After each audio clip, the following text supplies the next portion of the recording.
محمد عربی صلی اللہ علیہ وسلم کی وجہ سے. لیکن کیا دنیا یہ سمجھتی ہے کہ حسین کی وجہ سے بھی محمد ہے؟ حسین سے ہی محمد کا نام روشن ہے، ایسا کون سمجھتا ہے؟ اگر میں یہ بولوں گا تو لوگ کہیں گے یہ کیسی بات کہہ دیا. حسین کا نام روشن ہے مصطفیٰ کے نام سے. مصطفیٰ کا نام حسین کے نام سے روشن نہیں ہے.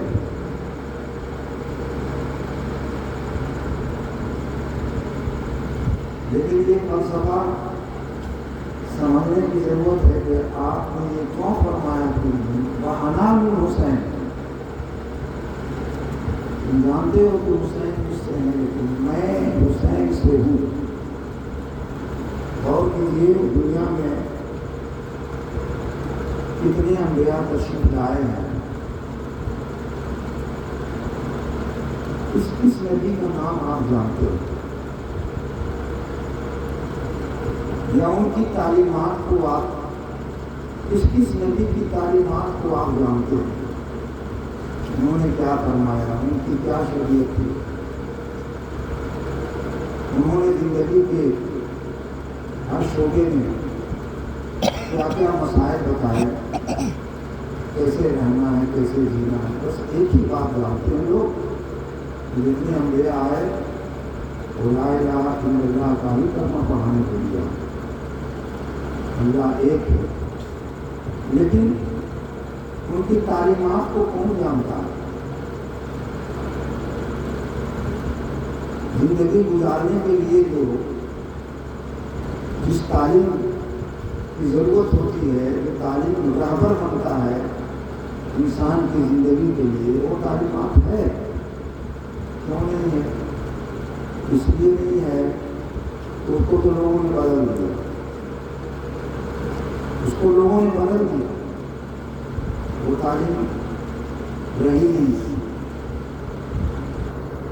اگر تعلیم نہیں رہا تو اس نبی کا نام بھی لوگوں کے ذہن سے نکل گیا. کبھی کبھی کوئی ذکر ہوتا ہے، قرآن کی تلاوت ہوتی ہے یا کوئی عالم اسٹیج پر بیٹھ کے ذکر کرتا ہے تو آپ اس نبی کے نام کو جانتے ہیں. ورنہ اگر ذکر نہیں کیا جائے تو آپ کو پتہ بھی نہیں چلے گا کہ یونس کون تھے، حضرت لوط علیہ السلام کون تھے. بہت سے پیغمبر کا نام بھی آپ نے جانتے ہیں. کیوں؟ ان کی تعلیمات کو لوگوں نے ختم کر دیا، اور کوئی نہیں جانتا ان کے بارے میں. آپ نے سمجھیے کہ نبی تو ہیں، لیکن ان کا نام لوگوں کی زبان پر زندہ نہیں رہا، لوگوں کے ذہن میں ان کا نام زندہ نہیں رہا.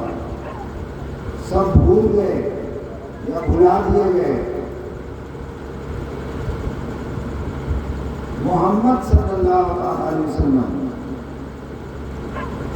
ان کا نام آج تک کوئی نہیں بھولا ہے، چاہے ان کے ماننے والے ہوں یا ان کے نہ ماننے والے ہوں. جو نہیں مانتے ہیں ان کی زبان پر بھی آپ کا چرچا ہے، آپ کا ذکر ہے. آپ کی سچائی، آپ کی صداقت کا ذکر ان کی زبان پر بھی ہے، ان کی نبوت کا ذکر ان کی زبان پر بھی ہے. وہ بھی کہتے ہیں کہ اللہ کے نبی تھے. اور میں نے تو ایک عورت سے سنا جو ٹی وی پر کھڑی ہو کر بول رہی تھی کہ دنیا میں محمد جیسا لیڈر کوئی پیدا ہی نہیں ہوا. ایک غیر مسلم ہے جو بتا رہے ہیں کہ محمد جیسا لیڈر کوئی پیدا ہی نہیں ہوا ہے. اب لیڈر کسے کہتے ہیں؟ جسے ہم امام کہتے ہیں. اور نبی امام ہوا کرتا ہے، اپنی امت کے لیے امت کا امام ہوتا ہے.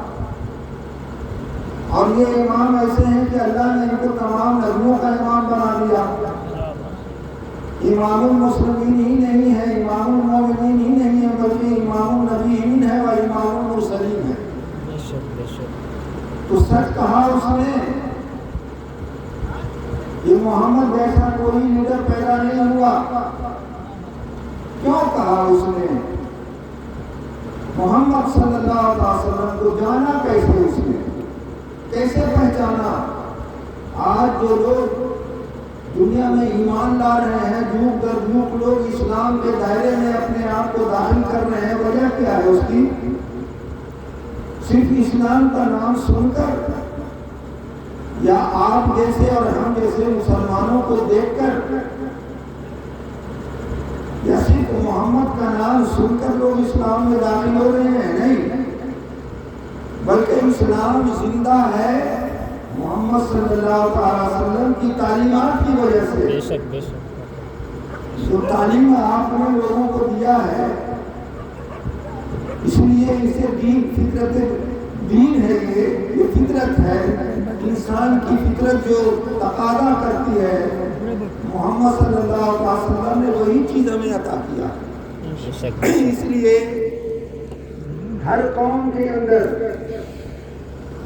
اسلام کی محبت جاگ رہی ہے۔ اب کوئی ابو جہل ابو لہب جیسا ہو تو اس کی تو بات ہی چھوڑ دیجیے، آخر جہنم کا بھی تو حق ادا ہونا ہے۔ جہنم بنایا کس لیے گیا، اس کا بھی تو حق ادا ہونا۔ لیکن لوگ جو اسلام کو قبول کر رہے ہیں، اسی اسلامی تعلیمات کو پڑھ کر کے، سن کر کے، جان کر کے، سمجھ کر کے لوگ اسلام میں داخل ہو رہے ہیں۔ کیوں؟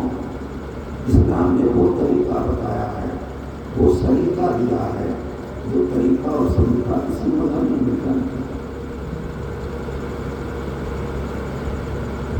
آپ کی زندگی کا کون ایسا پہلو ہے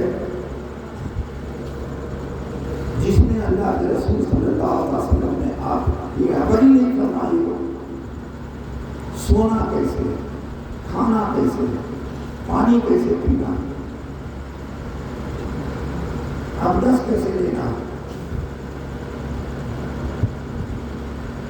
کوئی مرد اپنی بیوی کے پاس جائے گا کیسے جائے گا؟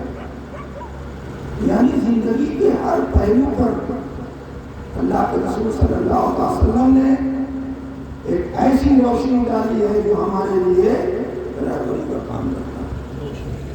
اب اسی کو دیکھ کر کے، پڑھ کر کے، سن کر کے لوگ کہتے ہیں اسلام جیسا مذہب ہے ہی نہیں، اسلام جیسا سچا مذہب کوئی ہے ہی نہیں۔ یہاں بڑے چھوٹے، امیر غریب، کالے گورے کا کوئی فرق نہیں۔ اللہ کے رسول صلی اللہ علیہ وسلم نے اپنے آخری خطبے میں یہ فرمایا تھا، جہالت کا جو لوگوں کا ماننا تھا، اس کو میں آج اپنے پاؤں کے نیچے بولتا ہوں۔ نہ کسی کالے کو گورے پر فضیلت، نہ کسی گورے کو کالے پر فضیلت، کیونکہ سب سے بہتر وہ ہے جو سب سے زیادہ اللہ سے ڈرنے والا ہے۔ یہ آپ نے تعلیم دیا، ہم لوگوں نے دیکھا کہ یہی ایک مذہب ایسا ہے جہاں برابری ملتی ہے، جہاں ساتھ اٹھنے بیٹھنے کا موقع ملتا ہے، ساتھ کھانے کی اجازت ملتی ہے۔ جب مسجدوں میں جاتے ہیں تو یہ نہیں دیکھا جاتا ہے یہ کون ذات کا ہے، یہ کون قبیلے کا ہے۔ اگر پڑھا لکھا ہے، متقی پرہیزگار ہے، اس کو مسلح پر کھڑا کر دیا جاتا ہے، اس کے پیچھے امیر و کبیر لوگ کھڑے ہو جاتے ہیں ہاتھ باندھے ہوئے، اس کی امامت میں اپنی نماز کو ادا کرتے ہیں۔ ایسا کسی مذہب میں دیکھنے کو نہیں ملتا۔ یہی وہ تعلیم ہے جس کو دیکھ کر آج دنیا میں اسلام پھیل رہا ہے۔ اللہ کے رسول نے فرمایا وَأَنَا مِنْ حُسَيْنٍ، تم جانو کہ میں حسین سے ہوں۔ اب میں نے جو اتنی تشریح کر دیا، شاید آپ کو سمجھ میں آ گئی ہوگی یہ بات، مصطفیٰ نے ایسا کیوں فرمایا تھا کہ میں حسین سے ہوں۔ اگر حسین نہ ہوتے مصطفیٰ کی شریعت برباد کر دی جاتی، یہ اسلام لوٹ جاتا، اس کی تعلیم کو لوگ بدل دیتے۔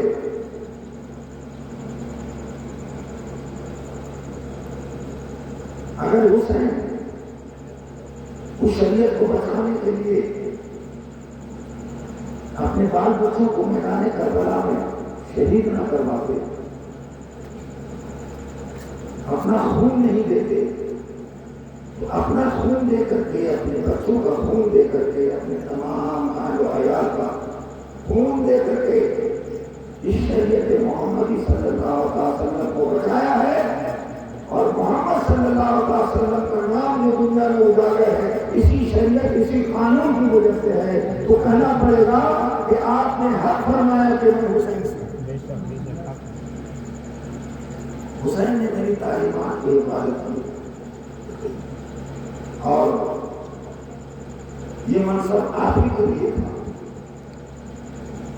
اللہ تبارک و تعالیٰ نے یہ حوصلہ آپ کو دیا تھا، کسی اور کے اندر یہ حوصلہ نہیں تھا جو اس بیڑے کو اٹھاتا۔ اور دوسری چیز یہ ہے کہ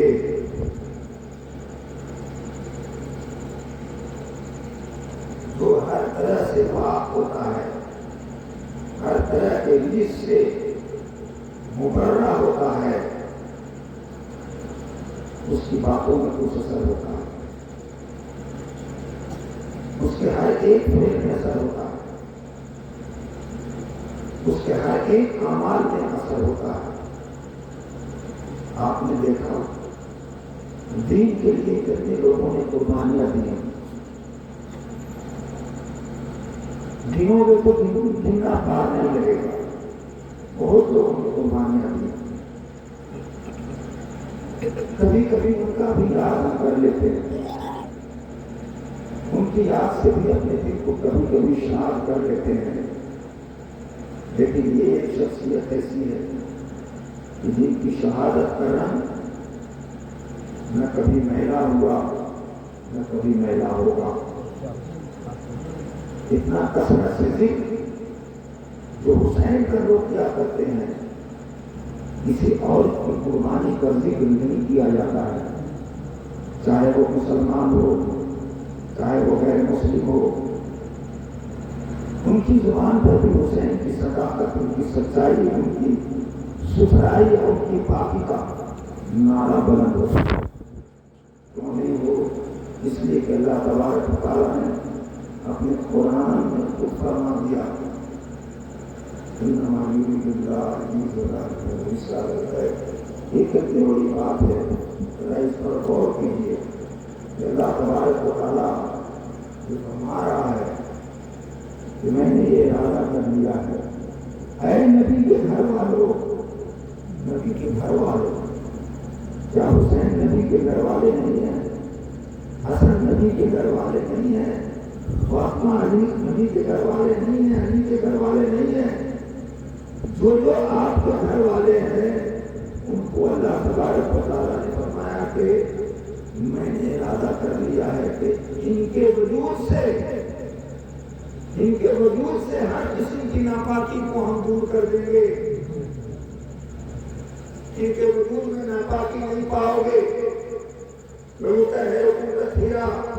اور ایسی صفائی دیں گے، ایسی پاکی عطا کریں گے کہ جس پاکی اور صفائی کی مثال دنیا میں تلاش کرو گے تو نہیں ملے گا۔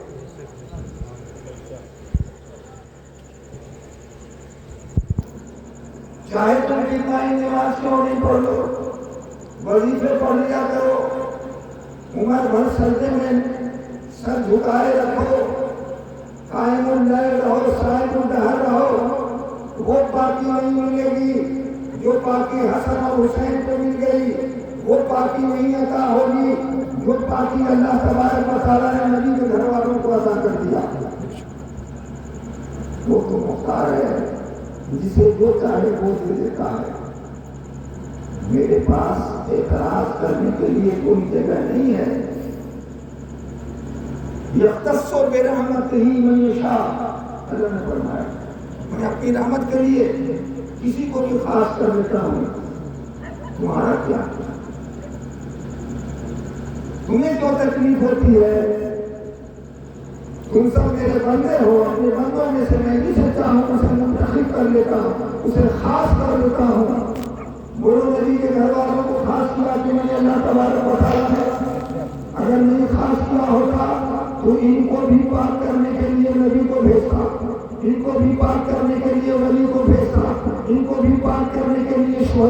بھیجتا, ان کو بھی پاک کرنے کے لیے علماء کو بھیجا جاتا.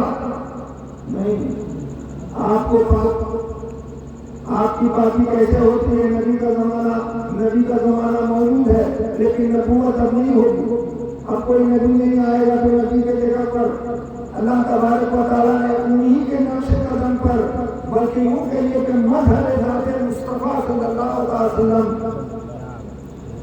کو بنا کر اولیاء کو بھیجا, اوتاد کو بھیجا, غوث کو بھیجا, قطب کو بھیجا. کیوں بھیجا؟ چمتکار دکھانے کے لیے, کرامت دکھانے کے لیے, اس کے لیے نہیں بھیجا. آپ وہیں سے کرامت پوچھتے ہو نا, جس کی ذات سے کرامت ظاہر نہیں ہوتا کیا کوئی وہ ولی نہیں ہے؟ اگر تھوڑی سی کرامت ظاہر ہو گئی تو کوئی اللہ کا ولی ہے. اس دھوکے میں مت پڑنا, یہ بہت بڑا دھوکہ ہے. اس لیے کہ تم نہ کرامت سمجھ سکو گے, نہ جادو سمجھ سکو گے, نہ استدراج سمجھ سکو گے. یہ تینوں ایک ہی قسم کا ہے. جادو بھی کرامتی کی طرح لگتا ہے. استدراج جو ہے قوم کے ذات سے ظاہر ہوتا ہے, اسے بھی استدراج کہتے ہیں. وہ بھی کرامت ہی لگتا ہے دیکھنے میں, جادو بھی کرامت ہی لگتا ہے دیکھنے میں. فرق کیسے پیدا کرو گے؟ ایک ولی کی ذات سے بھی وہی چیز ظاہر ہو رہی ہے, ایک جادوگر سے بھی وہی ظاہر ہوتا ہے, ایک غیر قوم سے بھی وہی ظاہر ہوتا ہے. تم فرق کیسے ظاہر کرو گے کہ کرامت کون ہے, استدراج کون ہے؟ استدراج کا مطلب دھوکہ ہوتا ہے. دھوکہ کیا ہے, جادو کیا ہے, نہیں فرق پیدا کر سکو گے. تو فرق کیسے پیدا ہوگا؟ تو اللہ نے بھیجا غوث, قطب, ابدال, اولیاء, نہ جانے کتنا بھیجا. اور بلکہ رسول پاک صلی اللہ علیہ وسلم نے یہ فرمایا کہ ہر زمانے میں 300 ولی, 40 ابدال, ایک غوث قیامت تک رہے گے. ان کی تعداد میں کمی بیشی نہیں. آج بھی 300 ولی موجود ہیں. مجھے نظر نہیں آتا, آپ کو نظر نہیں آتا, یہ غلط بات ہے. وہ کوشش آ رہا ہے. میں ایسے اللہ کے بندوں سے ملا ہوں کہ مجھے خود حیرت ہوئی کہ یہ شخص کتنا پہنچا ہوا ہے. میں نہیں سمجھ سکا. میں اپنا واقعہ بیان کرتا ہوں کہ میں اس وقت کچھ 15-16 سال کی عمر کا تھا. تو میں ایک جگہ سے آ رہا تھا, کسی نے ہم سے 500 روپیہ قرض مانگا تھا. اب اس زمانے میں 500 روپے کی بہت حقیقت ہوتی ہے, اہمیت ہوتی ہے. تو میرے پاس تو پیسہ تھا نہیں, تو ہم نے کہہ دیا کہ ٹھیک ہے ہم کوشش کریں گے, لیکن دینا بھی ضروری تھا, اس لیے کہ وہ میرا اپنا آدمی تھا, اپنا رشتے دار تھا. میں بڑی پریشان تھا کہ میں یہ انتظام کہاں سے کر سکوں گا. یہی سوچ کر کے میں چلا وہاں سے بیار شریف آیا. بیار شریف میں تھوڑی محلہ کہلاتا ہے, وہاں کی ایک مسجد میں ہم نے ظہر کی نماز پڑھی, ادا کی. دماغ میں وہی بات گھوم رہا ہے, 500 روپے کا انتظام کرنا ہے, کہاں سے انتظام کریں. نماز پڑھ کر کے میں جب دیر سے باہر نکلتا, مسجد کے اپوزٹ میں ایک اسکول ہے جس کا نام ہے ٹاؤن اسکول. بہار کا ٹاؤن اسکول مشہور ہے. اس کی 4 دیواری کے سیدھے عقب یعنی پیچھے میں وہ بڑا نالا ہے جس میں پانی بہتا رہتا. اس نالے کے قریب میں نے دیکھا کہ ایک رکشہ والا رکشے کی سیٹ پر ٹیپ لگائے بیٹھا ہوا ہے. جس پر لباس کیا ہے, بدن کھلا ہوا, کوئی لباس بدن پر نہیں, اور یہاں سے ایک تو چھوٹا ایسا گمچھا باندھے ہوئے جیسے رکشے والے ہوتے ہیں, ایک گمچھا باندھے ہوئے, سارا دھڑ کھلا ہوا ہے, ٹانگا سے گھٹنا تک کھلا ہوا, صرف اتنا سا کچھ ملا ہے, اور اوپر تو کپڑا ہے ہی نہیں, اور بالکل گندا کالا اور چہرے سے ایسا پتہ چل رہا ہے کہ میں جانے ایک کتنا بھوکا ہے لاغر وہ بڑا ہوا. ہم نے سوچا کہ یہ کوئی رکشہ والا ہے. ہم نے کوئی دھیان نہیں دیا, مسجد سے نکلے سیدھے اپنی راہ پکڑا تو وہ ہم کو بلاتا ہے, کہتا سنیے سنیے. کیوں بلا رہے بھائی؟ جو گئے اس کے پاس تو کہتا ہے خدا تو آج ایک لفظ جھوٹ کے نہیں بول رہا ہوں. وہ کہتا ہے کہ آپ کا کام ہو گیا, آپ کی ضرورت پوری ہو گئی. اب میرے ذہن سے وہ بات نکل گئی 500 روپے والی بات. ہم نے کہا میری کوئی ضرورت نہیں ہے بھائی, آپ کیا بول رہے ہو؟ ہم تو آپ کو پہچانتے بھی نہیں ہیں, آپ کیا بول رہے ہیں؟ ہم تھوڑا سا اس پر گرم ہو گئے. کہا کہ بھائی آپ کو ساتھ کیوں ہیں؟ آپ کو کچھ ضرورت ہے کہ نہیں ہے؟ ہم کو کوئی ضرورت نہیں ہے.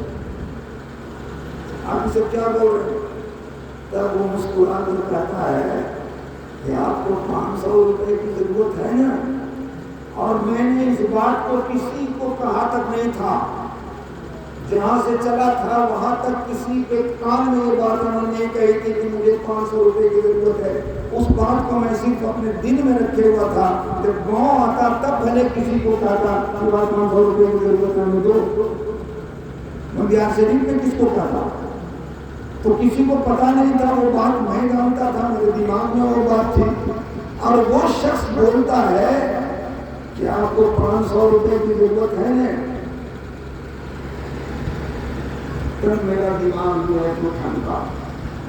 ان کا یہ شخص کوئی معمولی آدمی نہیں جسے میں رکشہ والا سمجھ رہا ہوں. میرے دل کی بات یہ کیسے جان گیا, کیسے جان گیا میرے دل کی بات.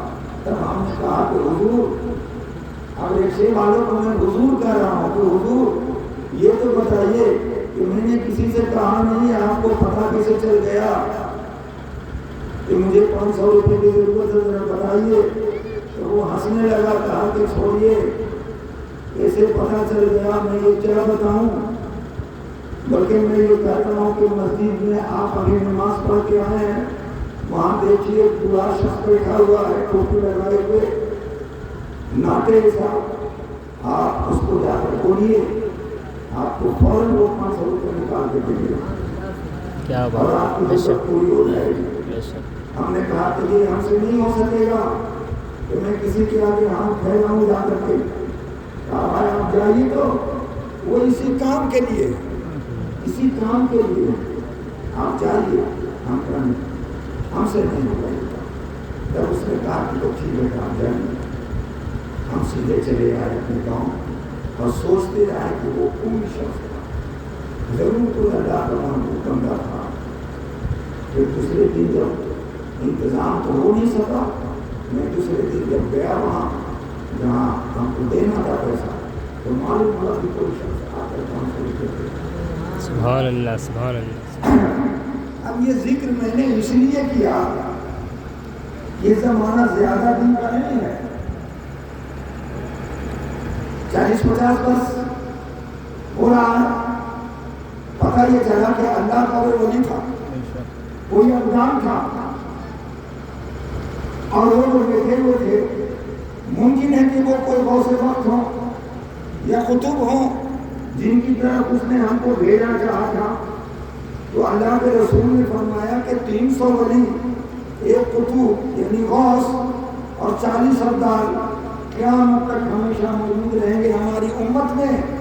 ان کا کام کیا ہے؟ لوگوں کو صاف کرنا, لوگوں کو ستھرا کرنا, لوگوں کے کام آنا, لوگوں کی ضرورت کو پوری کرنا. تو اللہ تبارک و تعالیٰ نے یہ ڈیوٹی لگا دیا ہے کہ ناپاکوں کو پاک کرو, غوث تمہیں پاک کرنا ہے, ولی تمہیں پاک کرنا ہے, ابدال تمہیں پاک کرنا ہے, اور سب کو سیدھی راہ دکھانا ہے. تو ہمارے آپ کے لیے تو اللہ تبارک و تعالیٰ نے غوث کو بھیجا, قطب کو بھیجا, ولی کو بھیجا, ابدال کو بھیجا, لیکن حسین کے لیے کس کو بھیجا؟ حسن کے لیے کس کو بھیجا؟